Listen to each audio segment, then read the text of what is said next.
നമസ്കാരം.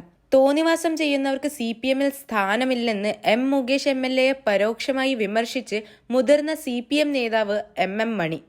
ബലാത്സംഗ കുറ്റത്തിന് കേസെടുത്തതിന് പിന്നാലെ മുകേഷ് MLA രാജിവെക്കണമെന്ന മുറവിളി നടക്കുന്നതിനിടെയാണ് MM മണിയുടെ പ്രതികരണം. കോൺഗ്രസിനെ പോലെ വളിച്ച കാര്യം തങ്ങൾ ചെയ്യില്ല. തോന്നിവാസം ചെയ്യുന്നവർക്ക് തങ്ങളുടെ കൂടെ സ്ഥാനമുണ്ടാകില്ല. അത് ഇതിനു മുൻപും തെളിയിച്ചിട്ടുണ്ട്, ഇനിയും തെളിയിക്കുമെന്നാണ് MM മണി തൊടുപുഴയിൽ പറഞ്ഞത്. ഇത്തരം കാര്യങ്ങളെല്ലാം പരിശോധിക്കുന്ന പാർട്ടിയാണ് തങ്ങളുടേത്. ഒരു വിട്ടുവീഴ്ചയുടെയും പ്രശ്നമുണ്ടാകില്ല. തന്നെപ്പറ്റി ആക്ഷേപമുണ്ടായാലും പരിശോധിക്കുന്നതാണ് സംഘടന എന്നും MM മണി പറഞ്ഞിട്ടുണ്ട്. ഇതിനിടെ മുകേഷ് MLA-ക്കെതിരെ ലൈംഗികാരോപണ പരാതി ഉന്നയിച്ച നടി കഴിഞ്ഞ ദിവസം രഹസ്യമൊഴി നൽകി. മുകേഷിനെതിരെ മാത്രമാണ് നടി മൊഴി നൽകിയത്. പരാതിയിൽ ഉറച്ചു നിൽക്കുകയാണെന്ന് പറഞ്ഞാണ് വേണ്ട തെളിവ് സഹിതം വിശദീകരിച്ച് നടി മൊഴി നൽകിയിട്ടുള്ളത്.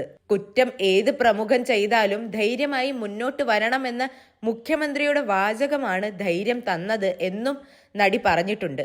ആരോപണം ഉന്നയിച്ച മറ്റുള്ളവർക്കെതിരായ രഹസ്യമൊഴി വരും ദിവസങ്ങളിൽ നടി നൽകുന്നുണ്ട്. മുകേഷിന്റെ അറസ്റ്റ് താൽക്കാലികമായി തടഞ്ഞുള്ള കോടതി നടപടി തിരിച്ചടിയല്ലെന്നും കുറ്റക്കാരൻ അല്ലെന്നല്ല കോടതി പറഞ്ഞതെന്നും നടി പറഞ്ഞിട്ടുണ്ട്. മുകേഷ് കൊച്ചിയിലേക്ക് എത്തിയത് അഭിഭാഷകനെ കാണാനായിരുന്നു. പുത്തൻകുരിശിൽ അതീവ രഹസ്യമായിട്ടായിരുന്നു കൂടിക്കാഴ്ച. പുത്തൻകുരിശ് വടവുകോട്ട് അഭിഭാഷകന്റെ വീട്ടിലായിരുന്നു കൂടിക്കാഴ്ച നടന്നത്. കൂടിക്കാഴ്ച 1 മണിക്കൂറോളം നീണ്ടു. അഡ്വക്കേറ്റ് ജിയോ പോളാണ് മുകേഷിനായി കോടതിയിൽ ഹാജരാകുന്നത്. 4:45 മുകേഷ് തിരികെ മടങ്ങിയത്.